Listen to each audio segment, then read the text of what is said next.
Yo sugar codes army, welcome to day 29 of 40 days poop to pro in C series. तुम अब तक pointer की power से variable की दुनिया कंट्रोल कर रहे थे। अब चलो रन टाइम पे मेमोरी को समन करते हैं। ये है डायनामिक मेमोरी एलोकेशन का जादू। अब देखो स्टैटिक और डायनामिक में फर्क क्या है। स्टैटिक मेमोरी प्रोग्राम स्टार्ट होने से पहले ही फिक्स हो जाता है कि तुम्हें कितनी मेमोरी चाहिए। डायनामिक मेमोरी प्रोग्राम चल रहा होता है और तुम लाइव मेमोरी मांग सकते हो कि भाई हमें इतना चाहिए।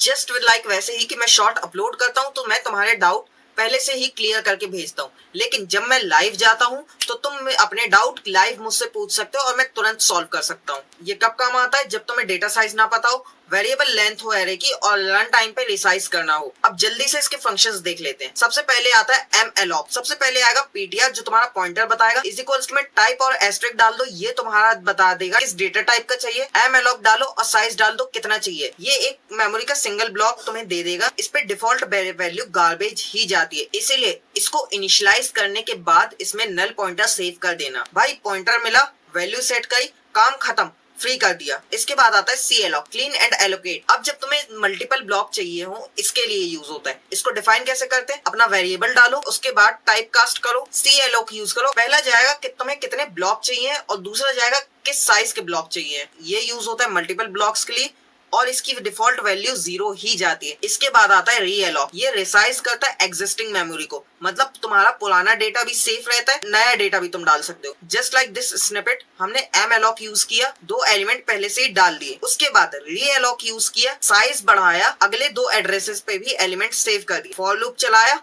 और सब कुछ प्रिंट कर दिया। अब सब कुछ करो, कोई दिक्कत नहीं। बस एक चीज याद रखना, रेंट खत्म, रूम वैकेंट। अब ये फ्री फंक्शन क्यों यूज होता है? अब ये सेव्ड पॉइंटर्स को रिलीज करने के लिए यूज होता है, जिससे तुम्हारी मेमोरी में दोबारा से जगह बन जाए। इसका सीन सिंपल है, तुम्हारा काम खत्म, तुमने मेमोरी फ्री कर दी। अब इन तीनों के बीच का डिफरेंस समझो। malloc में गार्बेज आता है, CLOC में 0 और रीअलॉक में रिसाइज्ड प्लस रिटेन। ब्लॉक्स कितने होते हैं? malloc तुम्हें सिंगल ब्लॉक देगा, CLOC तुम्हें मल्टीपल ब्लॉक्स देगा और रीअलॉक रिसाइज करता है। अब इन तीनों की रिटर्न वैल्यू या तो पॉइंटर होगी या तो नल होगी। अब यार इसकी कॉमन मिस्टेक समझ लो, नल चेक। कभी कभी एलोकेशन फेल हो जाता है तो चेक करना बहुत जरूरी है। और दूसरा फ्री करना, तुम पॉइंटर बना के छोड़ देते हो, फ्री नहीं करते हो तो रैम पे बहुत ज्यादा जगह लेता है। और कभी भी डबल फ्री मत करना, तुम सिस्टम क्रैश करवा दोगे। रीअलॉक के बाद पुराने पॉइंटर्स मत यूज करो। पुराने पॉइंटर यूज करोगे तो तुम पुरानी वैल्यूज को ही मॉडिफाई कर दोगे। रिमेम्बर, मेमोरी एलोकेट करना तो इजी है, हैंडल करना एक आर्ट है और हम उसके आर्टिस्ट। और तुम कितने बड़े आर्टिस्ट हो ये पता चलेगा इस प्रैक्टिस सेट से। ये रहा तुम्हारा क्वेश्चन